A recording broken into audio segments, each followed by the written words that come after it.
Hi everyone, Ed DeMarsh here. Please take 2 seconds to like, share, and follow this video. It helps us beat the algorithm. And also check out trendsjournal.com for the world's best trend forecasts. That's trendsjournal.com. We are completely independent, no ads, and we answer only to our subscribers the way news is supposed to be delivered. If I were the decision maker in Iran, the Abraham Lincoln would already be sunk, American bases would already be destroyed, Israel would be eliminated, and I'd be carrying out massive operations against the Kurds in Iraq, the Baluch. I'd be wiping out Avaz. I'd be killing anybody suspected of the MEK ties. I'd be sending assassination teams around the world to kill the Shah's son. I would kill everybody. But that's just me. I'm not Iranian. I'm just a bloodthirsty son of a bitch who doesn't believe in standing by and getting hit in the face first. The Iranians, unfortunately for them, are very civilized. They're very proper. And I believe that their government still holds out hope that war can be avoided. And so they're not going to take, I believe, the actions that would be necessary to preempt this. Iran has every right to. I mean, the statements made by the United States and Israel already justify this. I don't think that Iran's defenses are strong at all. And I don't think Israel's defenses, despite all the money they spend on defense, are strong. What both sides have a lot of is offensive capability. They have the ability to strike at each other. In other words, what I'm saying is Iran cannot do much to protect itself by shooting down Israeli aircraft, Israeli drones, Israeli missiles. But what they can do is retaliate against the Israeli homeland with ballistic missiles, cruise missiles, and drones. Your friend Bibi has been talking about Iran getting a bomb since 1992. In 2006, he said they'll be building 25 bombs by the end of the decade. Are they no? Hello, my name is Ed DeMarsh with the Trends Journal. I'm happy to be with Scott Ritter today. You could find his writing at scottritter.com and videos. Scott, thank you for joining the Trends Journal. Thanks for having me. We have a lot of videos there just to get the viewers up to speed on what's going on, and we'll give it a little bit of a historic perspective with the Buchanan piece from years back. Scott, right now, the most updated news reports are that the Trump administration is open to dialogue with Iran. Iran seems like it's willing to negotiate some kind of a settlement, some kind of a deal. Trump is still threatening that the armada of ships are headed to Iran. Where do you see this going? And do you see a window for Trump to get out of this diplomatically? Well, there's definitely a window for Trump to get out of it diplomatically if he opts to take it. One of the problems facing Trump is as you start to deploy military forces into the region, you'll reach a point of critical mass, meaning you've deployed so many forces forward that it becomes too expensive to pull them back and then send them back again. Meaning, at some point in time, the decision's been made for you that you need to take action.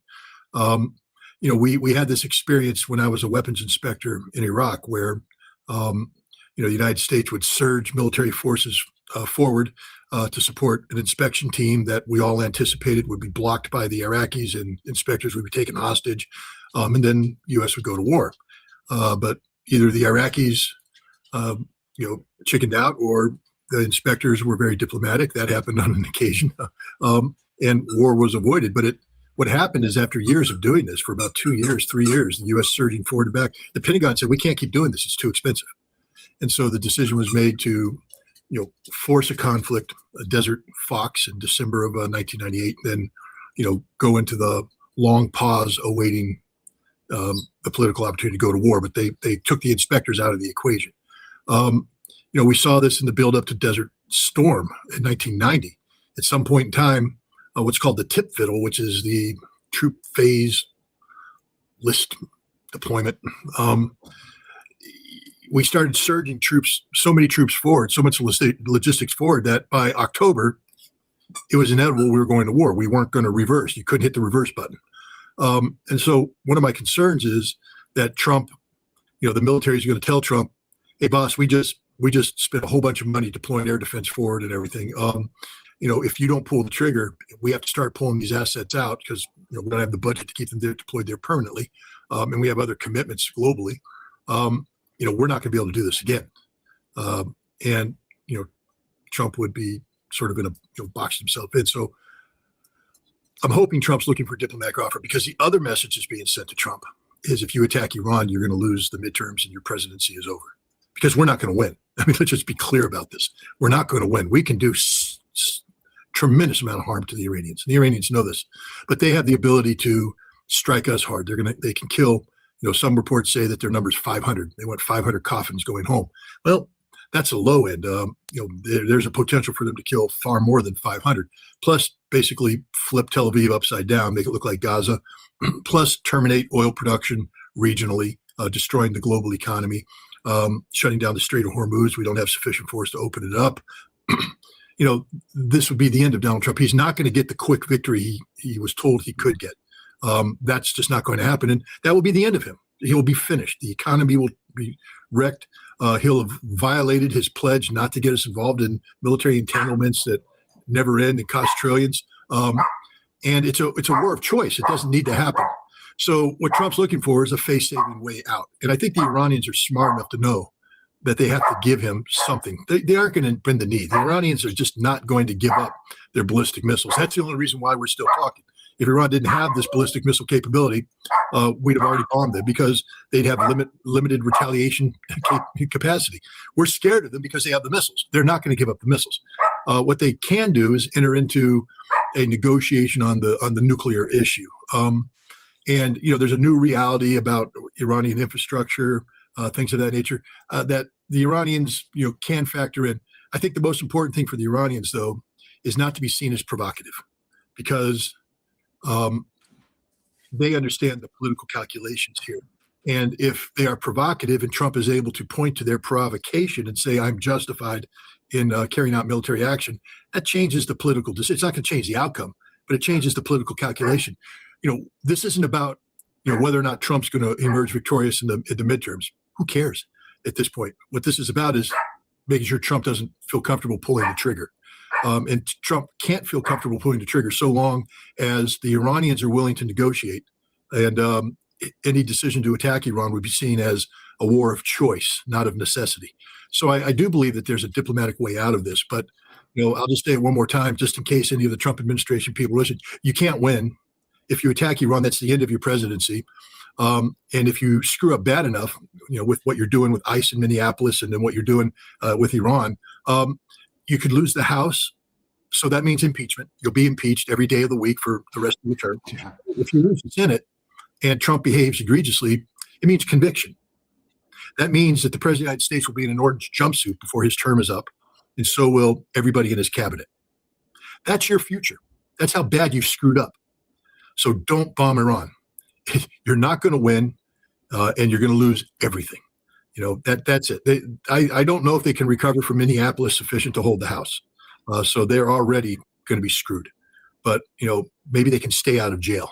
But if they bomb Iran, there's a good chance we'll lose the Senate to the extent that conviction becomes possible.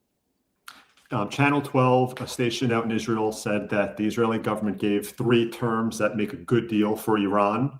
And one is no nuclear program. The second point is the ballistic missile program has to end. And then the third is stopping the feed of the proxies in the region for Iran. So basically, Israel's saying that they want Iran to be essentially neutered so that Israel could do whatever it wants in the region and be the sole power there. Do you think that the Trump administration is going to look at those 3 bullet point items from Israel and use those with negotiations to Iran? Or do you think Trump's going to negotiate outside of complete Israeli influence? If we were past the midterm elections and Trump had a majority in the House and a majority in the Senate sufficient to allow him to continue to govern effectively for the remaining year and 2 years of his term, he might listen to the Israelis. But this has now become an American domestic political problem. And Netanyahu just doesn't matter at this point in time. I'm sure the Americans will listen, they will nod, but this is about Trump making a deal that's good for him politically here at home. And he's disillusioned his MAGA base, and there's just a better than even chance that he's going to lose the midterms decisively already. Going to a war on behalf of Israel would be fatal to Donald Trump, and listening to the Benjamin Netanyahu at this point in time is stupid. The other thing, I know what Channel 12 is reporting, but there's other reporting out there too that many Israelis are cautioning Trump not to attack because Israel will be destroyed, will be physically destroyed, that the Israelis are concerned that there isn't a knockout blow, and that the Iranians will just simply take Israel off the face of the earth. And so I'd be cautious about going forward with what Channel 12 saying. There might be some politics at play here. where Netanyahu has to save face by saying things. But behind the scenes, the Israelis don't want to commit suicide. And I'm hearing that there are many Israeli voices that are being heard that say, if you can't knock them out, don't do it. That if you're going to strike Iran, you have to knock them out. You have to knock them out soon, 3 to 5 days. That's it. We can absorb 700 missiles. We can't absorb anything more than that. If you can't knock them out, we're screwed. And so don't try. If you're going to strike the king, kill the king. And fast. You mentioned before the Armada's headed into the region. A U.S. official told the Wall Street Journal on Sunday that that's one of the reasons why Trump's negotiating. They want to make and didn't strike already. It's because they didn't have enough anti-missile assets in the region. And when I read that, Scott, from previous conversations we had, is there such a thing as having enough anti-missile defenses in that region? Does the U.S. even have enough anti-missile defense systems to secure not only Israel, but allies in the Gulf from an Iranian response? Do we have that to even send to the region to defend our allies? Well, people have to understand the United States possesses the most powerful, expeditionary, capable military in the world. So we have the resources. We have to rob Peter to pay Paul. We're going to be pulling assets from the Pacific, pulling assets from Europe, pulling assets from homeland to surge into the Middle East. This isn't a permanent redistribution of power. It's just temporary. But we are going to be layering Israel and our bases with air defense capability that's both ground-based, but also sea-based. The Aegis capable destroyers and cruisers, have significant, anti-ballistic missile capability. In fact, they were designed and upgraded with that in mind. If you take a look at, the deployment of Aegis destroyers, for instance, in Rota, Spain, their purpose is to deploy in times of crisis up into the North Sea and use their anti-ballistic missile capability to shoot down, Russian missiles, to protect Europe, to shield Europe. And so I don't know how many, Aegis capable ships are in this Abraham Lincoln battle group, 4 or 5, but it's, that would be significant anti-ballistic missile capabilities to protect regional allies. The problem is the Iranians aren't the Houthi. The Iranians have some very capable anti-shipping ballistic missiles themselves. And hopefully one of the things that people are telling Donald Trump is that we could lose the Abraham Lincoln. Boss, this is not going to be easy. And the Iranians have been preparing for this for a very, very long time. I mean, they have the plans, and we're not taking them by surprise this time. It's not like we get to lull them into a false sense of complacency by saying, hey, on Monday, we're going to have nuclear talks that can end this whole crisis. Why don't you all go to bed and then let the Israelis do a surprise attack to kill everybody? That's a one-trick pony, and it's already done its show. It's not going to happen again. So, we're not going to be decapitating these guys, which means and they also understand, what Israel and the United States will be trying to do in terms of targeting ballistic missiles. They've already done this once. There's not going to be a secret army of drones flying around with covert operatives in the rear area, knocking out air defense.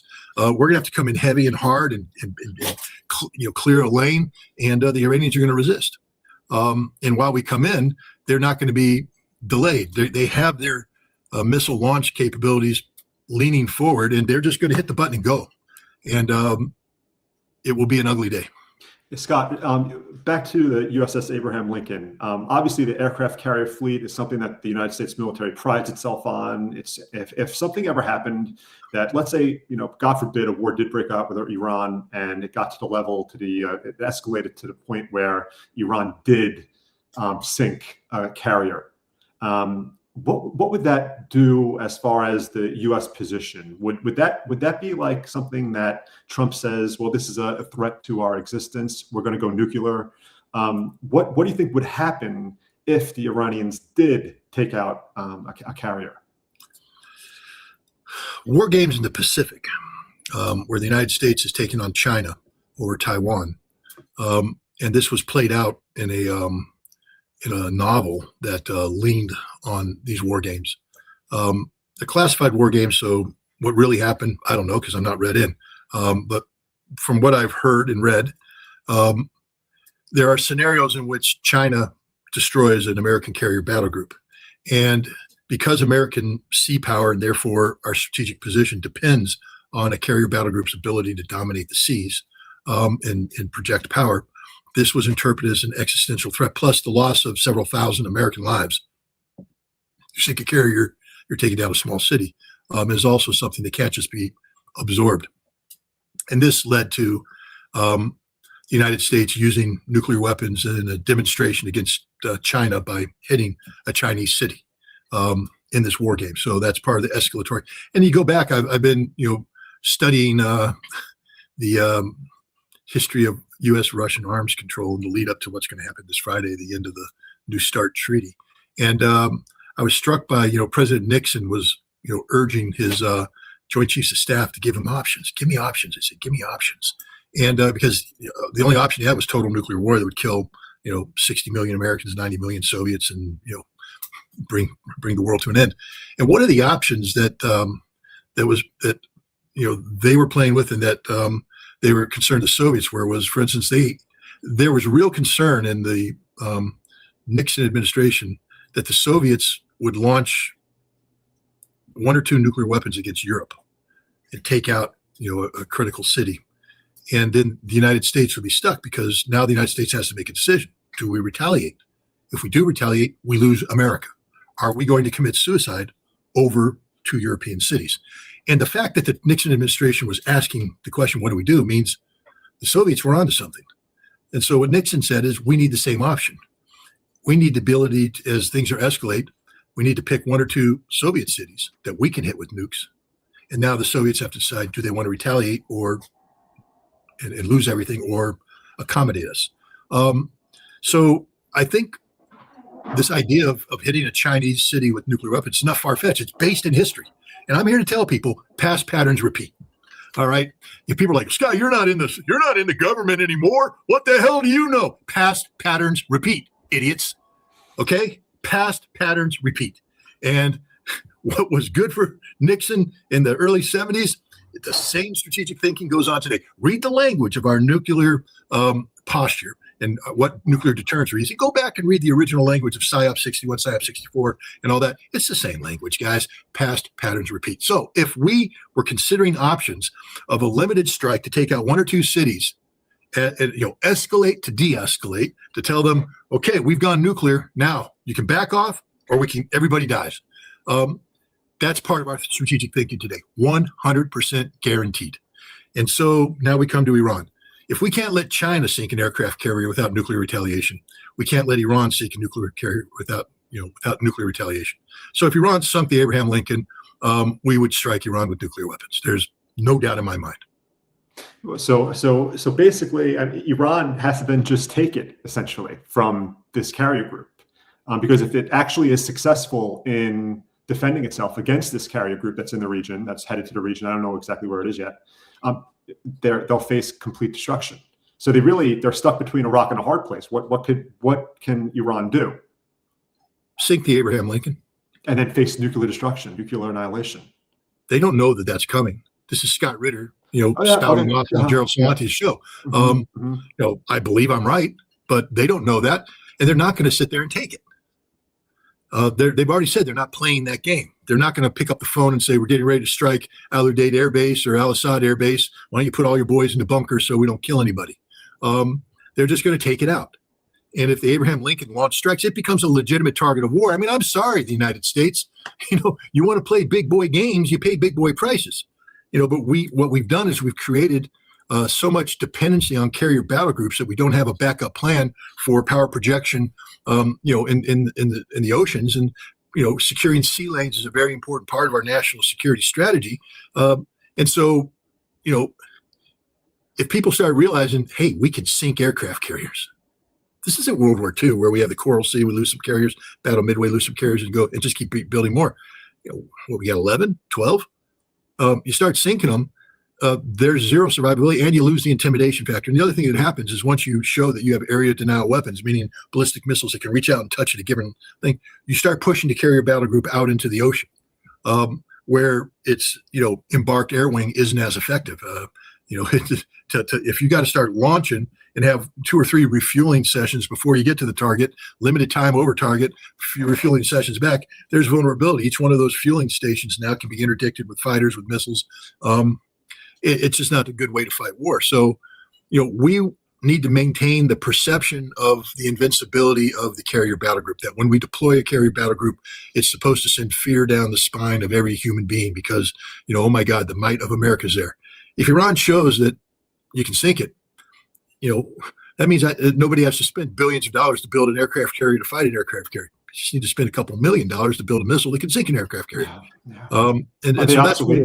Are they obsolete now? Are carrier groups, you think? Do you think they're obsolete, or do they serve a purpose if nothing more than intimidation? Well, I mean, they serve a purpose in terms of force projection. The Somalis certainly can't sink it, but you know what? Here's the deal. An Onyx anti-shipping missile that the Russians have can sink an aircraft carrier. If the Russians, for instance, gave the Onyx missile to the Houthi, we may have 1 or 2 less carriers today. And so we're at the point right now where the aircraft carrier is absolutely obsolete in terms of modern warfare, modern power projection. That's just it's not worth the expense. It's a very expensive weapon. It's a prestige weapon. It's a legacy weapon, but it's not a survivable weapon in a modern war. I have 2 more questions for you, Scott. Thank you, everyone. Check out scottritter.com. Scott, do you think Trump knows what he's doing at all when it comes to Iran, the Middle East, Russia? How much faith do you have in Trump's ability to understand these conflicts and crises across the world? Do you have, on a scale from 1 to 10, 10 being you trust him with your whole heart? I don't trust him at all.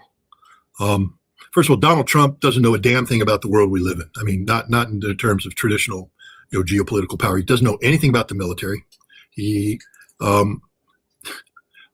I think he lacks a fundamental understanding of economic reality globally. He doesn't know anything about, diplomacy.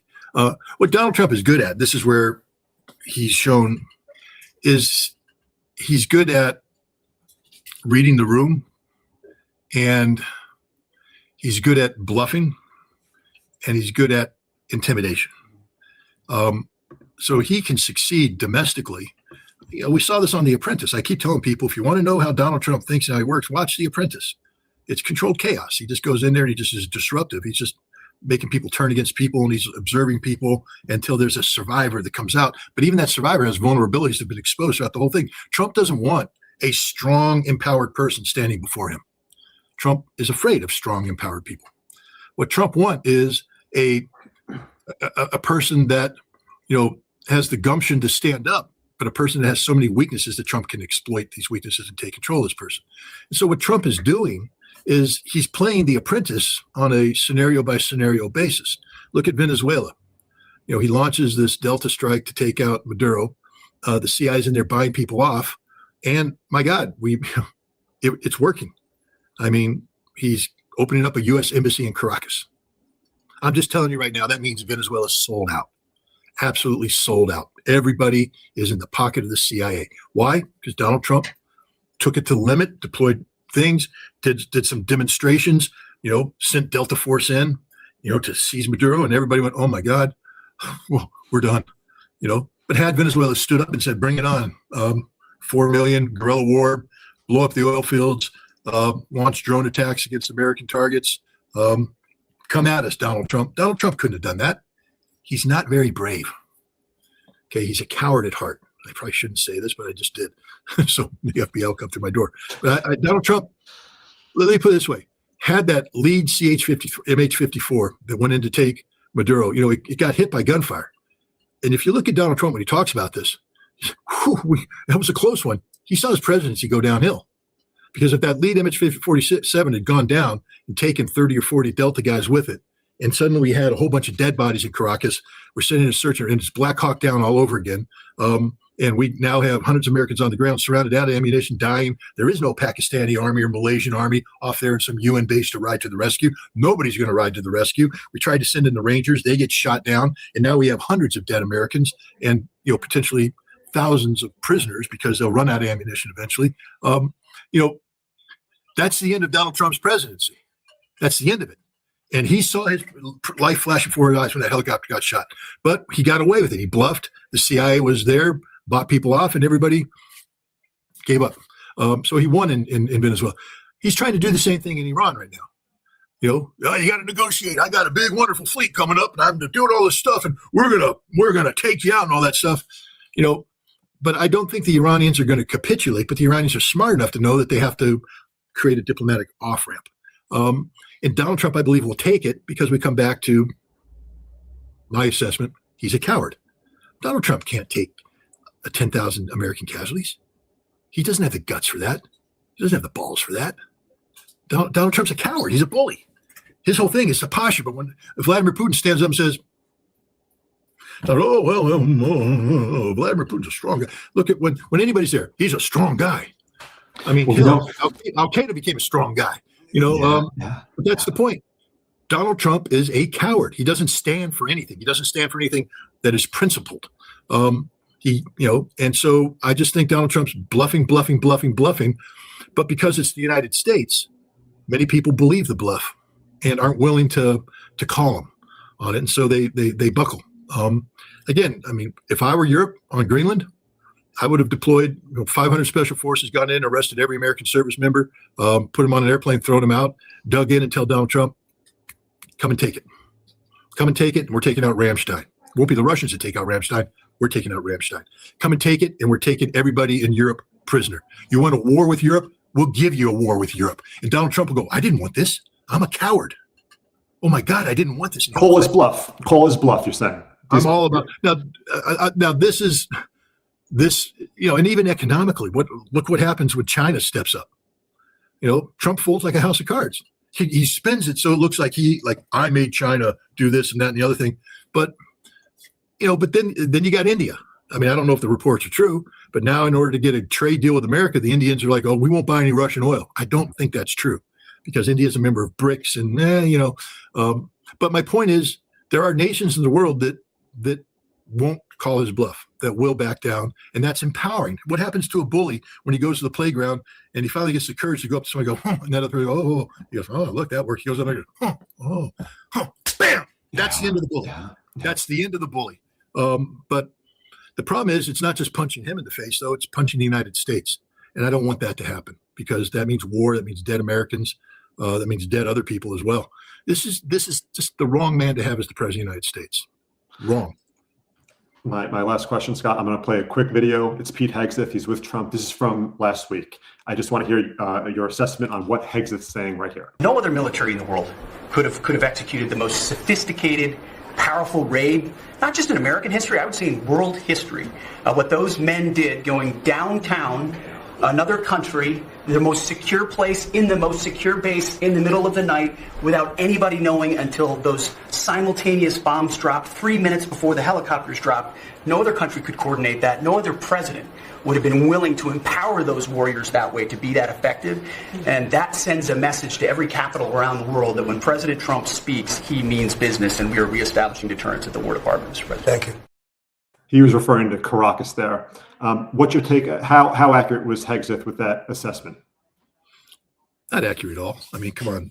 No other president would have had the courage. Jimmy Carter sent, Delta Force into Iran in a bigger mission than this. It went south. It didn't work. But he had the balls to say go. So, hey, Pete, other presidents did. Richard Nixon sent the Santé Raiders. Pete may have forgotten about them, but they went in to try and rescue American prisoners of war. A raid on a prisoner of war camp in North Vietnam, one of the ballsiest missions in the history of ballsiest missions. Sorry, Pete.